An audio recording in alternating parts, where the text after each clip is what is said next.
Everybody, today we have Sadie from Poplarville, Mississippi here with us.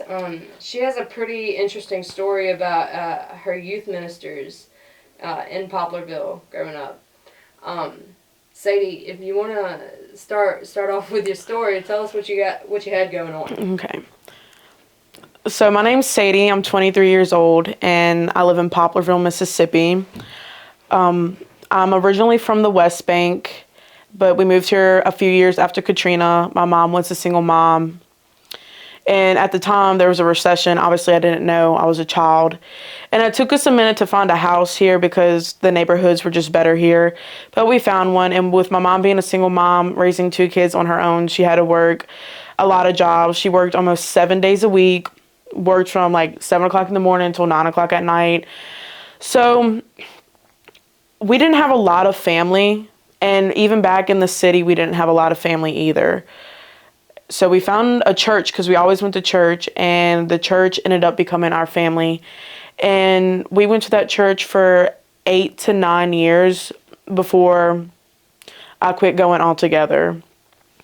So when we first started going to the church, there was this one family in particular that helped my mom out a lot with watching me and my sister, and we would go there after school while my mom was cleaning houses so she could make ends meet. And they had 3 kids, and I grew up with them, and it was just small town Poplarville, you know. Well, fast forward a few years, and we are, I'm in the youth group now. I'm about 15-ish, and the youth pastor was the family. Him and his wife were the family that watched me and my sister growing up, and I was really good friends with their middle daughter. And she was a few years older than me, and there was another girl who was a couple of years younger than me. So they had a bigger age gap, and I was kind of in the middle. And me and this girl, the youth pastor's daughter, we would hang out all the time. But whenever I would stay the night at her house, she wouldn't let me sleep in her bed with her. She would make me sleep on the couch. And we didn't do things that girlfriends did together. Like, we didn't paint our nails. We didn't go get pedicures. It was just really weird. It was very cut and dry. So, but I liked her. She was a good friend at the time. We hung out all the time. We were inseparable. And one night we were riding around because there's nothing else to do in Poplarville. And at the time, her clock in her car didn't work. So she looked down at her phone to check the time. And when she looked up, a black cat had ran out in front of us. And, you know, us being teenagers, we thought it was funny. Black cats, bad luck, you know.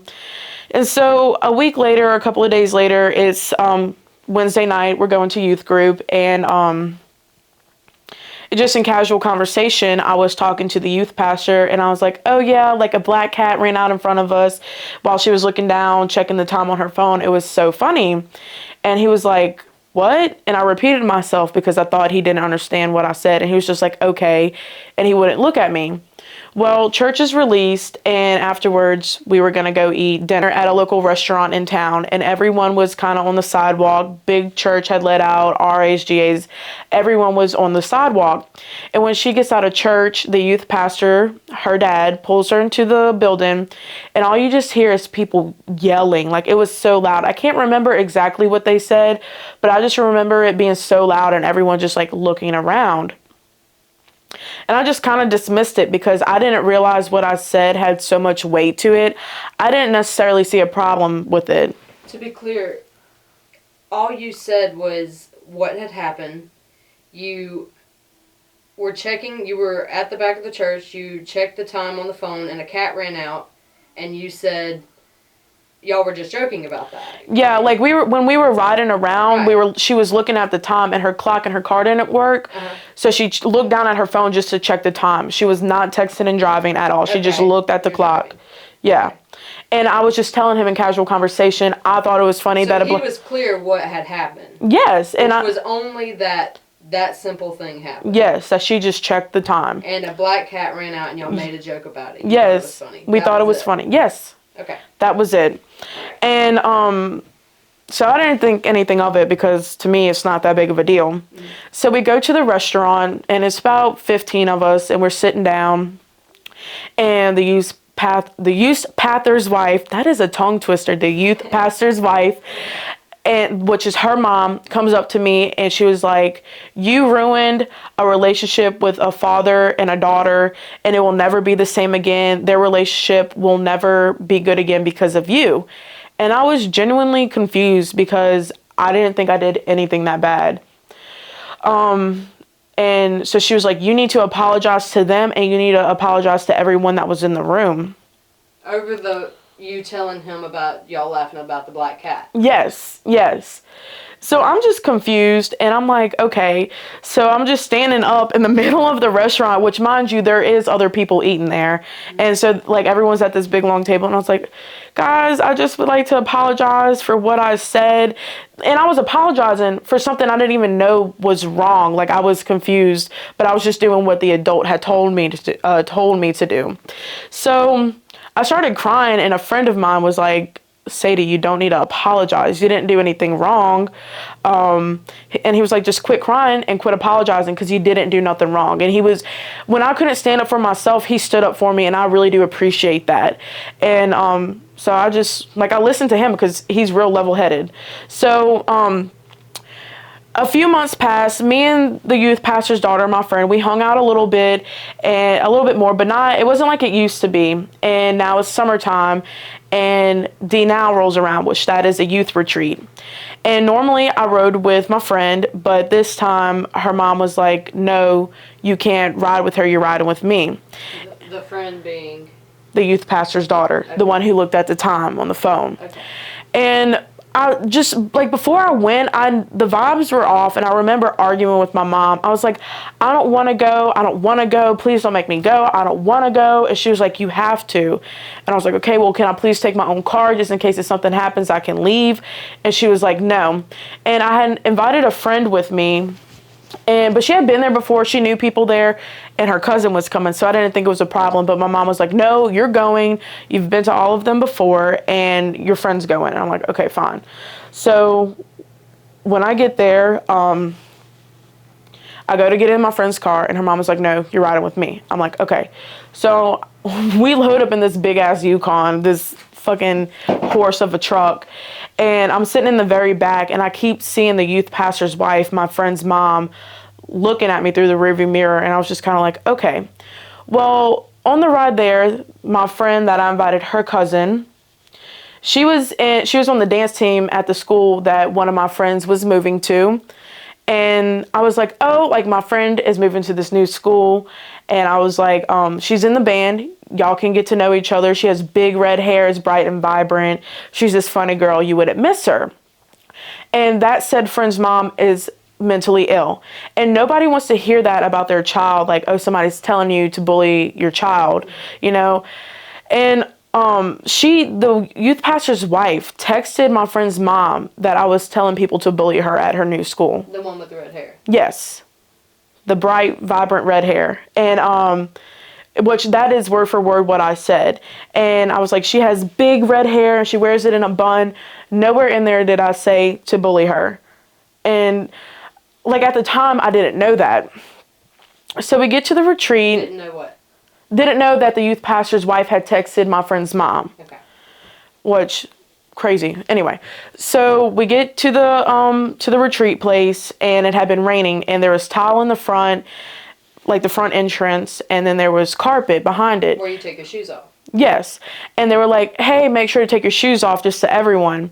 Well, our luggage was in a trailer behind us, and I was like, do I have to take my shoes off, or can I just wait until I get my luggage? But before I could finish my sentence, the youth pastor's wife cut me off, and she was like, you're not a princess, you can carry in your own luggage. And I was just confused yet again, and I remember thinking to myself, like, I wasn't going to ask anybody to carry in my luggage. Like, I just didn't want to take off my shoes and have to put them right back on. And so I'm like, whatever, let it roll off my back. And, you know, it's Poplarville. It's a small town. There's a bunch of people I know. I grew up with them. So I'm friends with everyone there. And this one girl, she's laying down on the ground, and, like, we're playing games at this time. People playing Jenga, playing the card game Spoons, and she's laying down on the ground on her phone. And I remember walking up to her, and I put my foot on her, and I, like, wiggled my toes like this. And I was like, hey, do you want to come play with us? And she was like, no, not right now. And I was like, okay. the youth pastor's wife had texted that girl's mom and said that I was stomping on her stomach, which I don't see how you see this as stomping on someone's stomach. So she obviously had an issue with you. Yes. There was multiple random instances where nothing made sense of why she had a problem with what Like, she was just looking for a problem. Gotcha. And she was watching me like a hawk, and at the time, I didn't know that. And then Why do you think that was? I guess they were feeling some type of way about me after that incident where I ruined their relationship, the father and daughter relationship, where I ruined that. The black cat. Yes, overlooking at the time. Do you think that was because maybe they thought you were being darker than their religion, maybe by referencing a black cat? I don't know. I remember them telling me that I was a bad friend for saying that. Which I don't see how that constitutes me, like, to me being a bad friend. Okay. Mind you, I'm like 15. You know, I'm pretty much, like, I'm a kid. Like, I know I'm like a big kid, but they were just thinking way above I was 15, and they were thinking way above my level of thinking. Like, they were thinking like, oh, I'm trying to backstab her, when that was not what was going on at all. I genuinely thought it was funny. And I thought her dad, this man that I had known my whole life, who I looked up to as a father figure, because I didn't have one, he was the only stable man in my life, I thought he would find it funny. You know, I talked to him all the time about just random stuff. And so there was another dude at the retreat, and he was sitting on the couch, and he had a hat on, and I grew up with him, and our relationship is like, we just flick each other, poke each other, just kind of get on each other's nerve, you know? And I walked past him, and I flicked the bill of his hat. And then the youth pastor's wife sees that because she's watching me like a hawk, and I didn't even know it, and texts his mom saying that, like, I was bullying him, and then she also called me the ringleader of the Mean Girls Club. And this is over a span of how many days? One day. One night. This is a Friday night to a Saturday. She texts multiple mothers that you were supposedly, of children that you were supposedly bullying. Yes. Like in one night? Yes, from Friday night to like Saturday during the daytime. Oh, wow. Yeah, and I was just kind of like, and I didn't know this was going on. I was just doing me. So, you know, game time's over with. It's time to do devotional. We go to our own room. And it's me, the youth pastor's daughter, the friend that I had invited, her cousin, and then the friend that was moving schools. And there was bunk beds, and we're just in there, and we were doing devotions, having a good time, whatever, girl talk, you know. And the youth pastor's wife, she starts walking down the hallway, banging on doors. She's like, hey, group meeting in 5 minutes. Devotional in 5 minutes, you know, you got 5 minutes to get out there. And we were like, okay, not even 30 seconds passed. She comes back to our door again, knocking. And like, we were laughing. She's like, in 5 minutes, y'all have to be out there in 5 minutes. And I was like, oh, I hate her, you know, just joking. And like, at the time, that was kind of the sense of humor too. And, you know, we were all just chuckling. Even her own daughter, the youth pastor's daughter, was laughing at it. Because, I mean, I meant no harm in it, you know. Well, before I knew it, she busted through the door and she said, do you want to know how many I give? 0. This is how many I give. She said like that? Yeah, she didn't say the F. She did this. She didn't say the F word because we were in church. You can't curse. But she did this and insinuated the F word. Okay. Like, okay, come on. So, I was just kind of like, okay.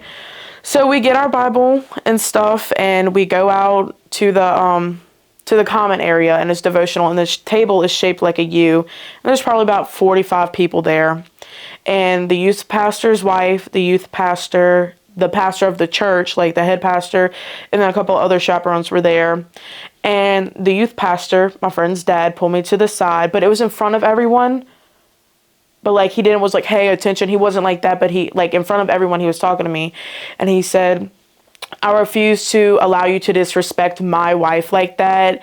You will not do that after all the things that I've done for you. And I was like, okay, what did you do for me? And he was like, I bush hogged your mom's property for y'all, and I bought you Christmases, and you would not have been able to go on church trips if it wasn't for me. And I didn't know this at the time. Like, you know, people, they give offerings to help people in need with those things. And so like I told my mom about it, because like my mom was always very clear to me when people did stuff for us, but she never knew the name of the people. She was just like, oh, like the church helped us with this. Because they came from Wanted offerings from the church. Yeah, trying to do it out the kindness of their heart. Right. And so, I didn't know any of this. And at that church, it wasn't uncommon for all the girls in the group to be sponsored to go to summer camp. Like everyone did, just to help with the cost, And so I was just really confused. And the pastor of the church, the head pastor, was standing there and didn't say nothing, not a word. And so he heard him say that. Yes. He's throwing up in your face that everything that he was doing to help you in a time of need. Technically, to help my mom. Right. I was unaware of it. Right, because you are 15. Yeah, I'm a child. Right. It's not my burdens to bear my mom's financial issues. And like my mom always was like, okay, yes, the church did give us this, but she didn't tell me the who, what, when, where's, and why's and how's, Right. And so I was just completely baffled. And like I remember texting my mom. I can't remember exactly what I said, but I was just like, oh, I don't want to be here. Like they're being mean to me and stuff. And so he was like, now go sit down. So I'm like, okay. So I go sit down and I'm sitting by my friends. And we were like reading through the Bible, and he'd be like, okay, who wants to read this scripture? I can't remember the exact scripture. I would raise my hand, and of course he would skip over me. And I'm like, okay, other people raise their hands. Whatever, just let it roll off. And that happened a few more times where he just kept skipping over me. And I was like, okay, I don't want to read it that bad. Like, it's fine. Well, the next verse comes along. I don't raise my hand. He was like, Sadie, read this. And I was like, I don't want to read it. And he was like, no, you read it. And I was like, I don't want to read it. And he was like, you're going to read this Bible verse. And mind you, this is in front of everyone. So I'm like, okay. And I read it. Well, church time's over, we're picking up cleaning, and at these retreats, it's a known thing that everybody pitches in so it don't take 5 hours to clean up. And so me and my friends, we were picking up all the folding chairs, moving the tables back, whatever, and I go to walk to my room because I was just having a bad time. I was like, these people, these grown adults are being mean to me, and I don't know what I did.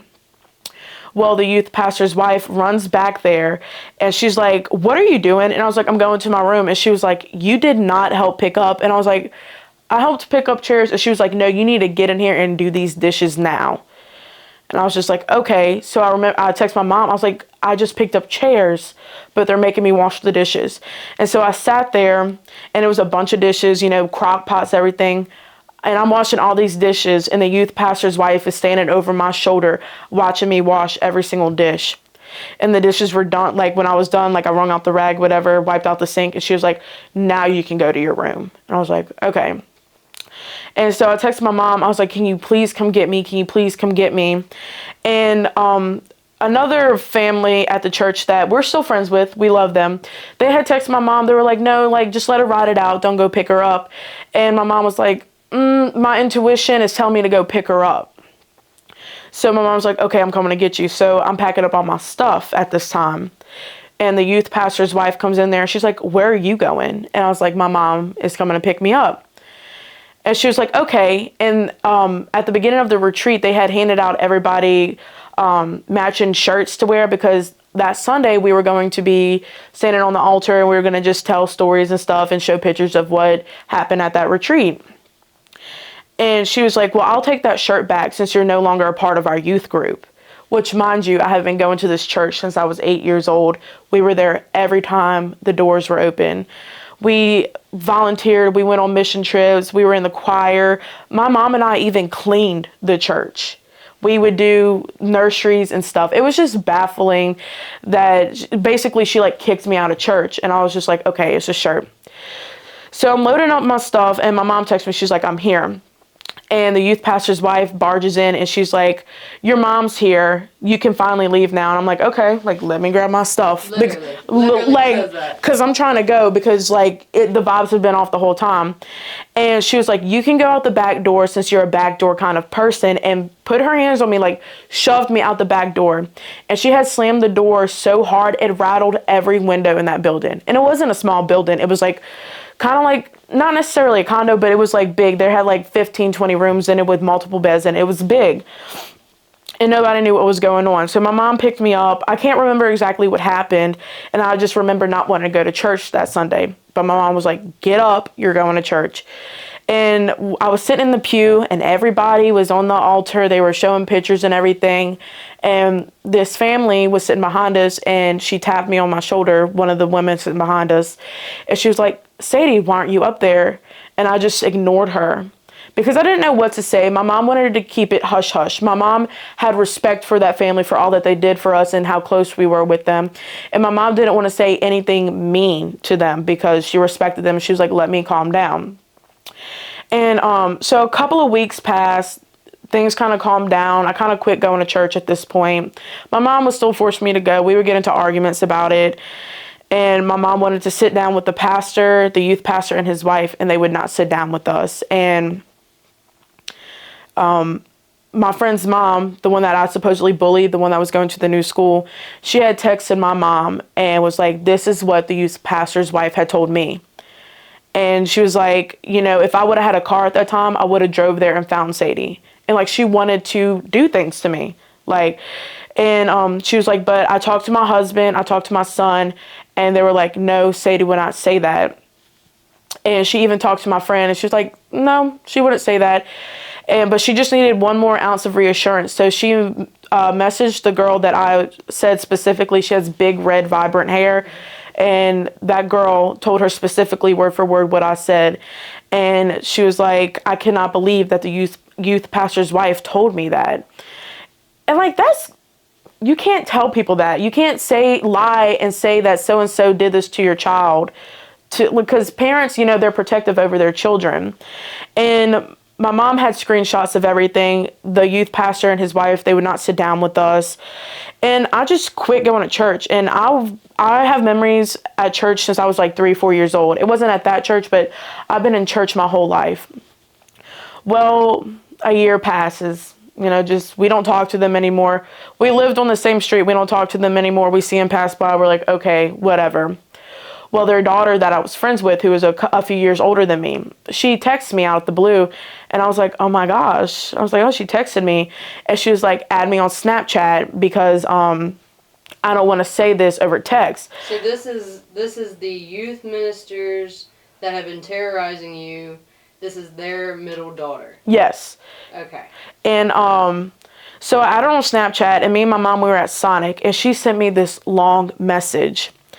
And mind you, I'm underage, she's above age, like she's an adult, I'm a minor. And in this message, she tells me that she quit hanging out with me, one, because of all the stuff that happened with her parents. And, you know, she just didn't want to be in the middle of it. And then she also had urges around me, and she felt like she couldn't control them, and how she had dreams about me, and she was telling me the things that she wanted to do to me. And I was in the car with my mom at Sonic, and I was like, oh my gosh. And my mom was like, what? And I showed her. And she thought she was safe because it was through Snapchat. But my mom took pictures of it on her phone because she is an adult and I was a child at the time. How old is the youth minister's daughter at this time? 20, 21. And how old were you? I was 15, 16 when she did message me that, but 15 when we were hanging out. Okay, so she is telling you at 16 that when you were staying over at her house and sleeping on her couch, she was having these fantasies and dreams about you. Yes. And she kind of went into vague detail about the things that she wanted to do to me. And I was just appalled. Like, I was flabbergasted. Like what? I was just kind of like in awe. I was like, I cannot believe this bitch just told me this. Like, this is crazy, you know? And so my mom took the pictures of it. She printed it out and she went to the pastor and she was like, I need to talk to you about this. And showed him the physical proof of the messages. And the pastor did nothing about it.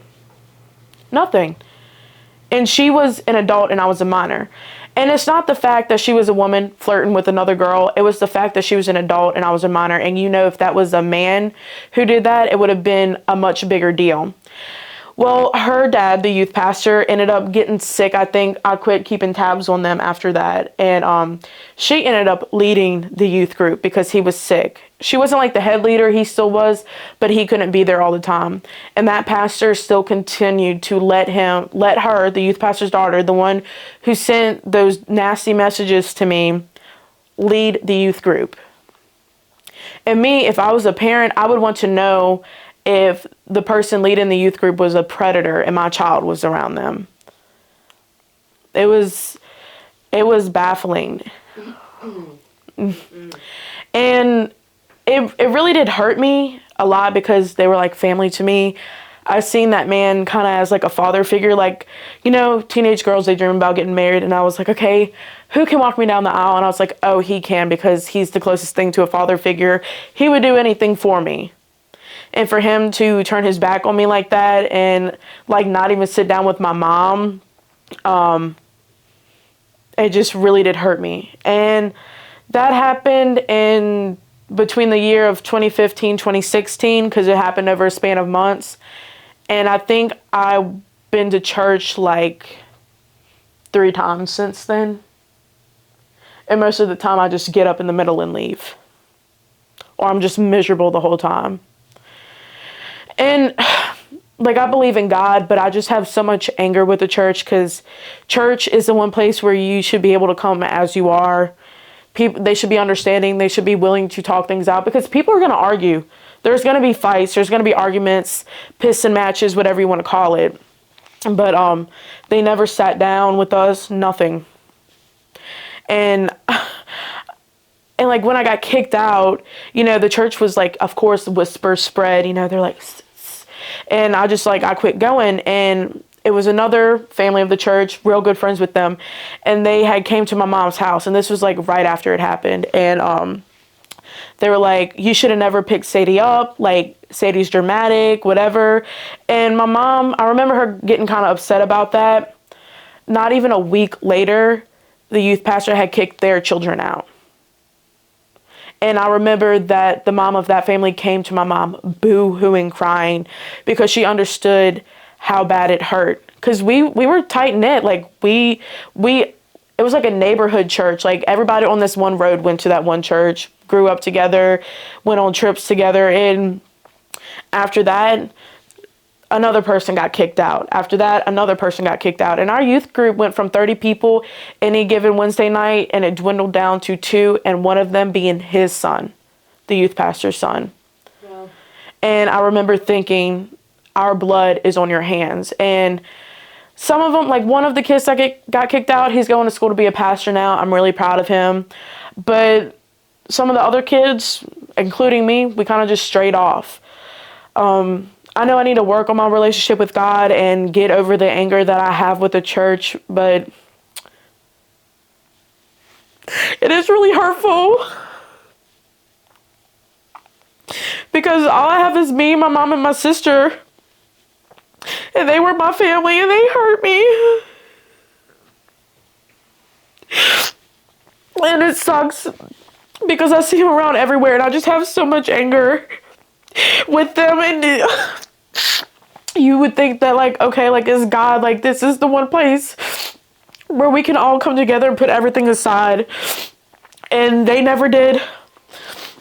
And eventually after that, like a few months, maybe like a year afterwards, I can't remember, because I quit keeping tabs. I was like, screw them, because I hated them. Still kind of do something I need to work on. But the pastor figured out, like, oh, it's not really best if you're still the youth pastor at this church. So they moved to a different church. His wife got into an argument with the elders at that new church they were at, like 2 weeks into being there. And she hasn't gone to church since, the youth pastor's wife. And I don't know, I just think people should talk more about what happens in the church and not sweep it under the rug all the time. So what is the comment that you are a backdoor type of person? What do you think that?